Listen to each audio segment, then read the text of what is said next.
نشاهد أصدقائي موقف غير مجرى التاريخ. هذه الطائرة متجهة لإلقاء القنبلة النووية على مدينة ناكازاكي اليابانية. هذا الحدث الذي جرى سنة 1945 في الحرب العالمية الثانية. سنشاهد الآن لحظة إلقاء هذه القنبلة على المدينة. الآن تم إلقاء القنبلة.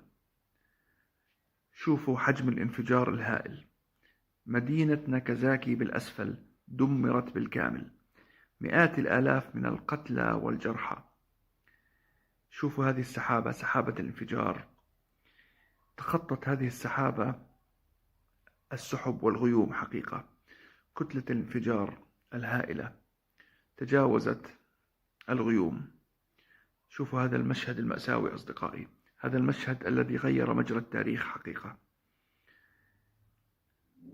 شوفوا مدينة ناكازاكي بالأسفل دمرت بالكامل. شوفوا جناح الطائرة، الآن واضح جناح الطائرة، وهذه الكتلة الهائلة للقنبلة النووية.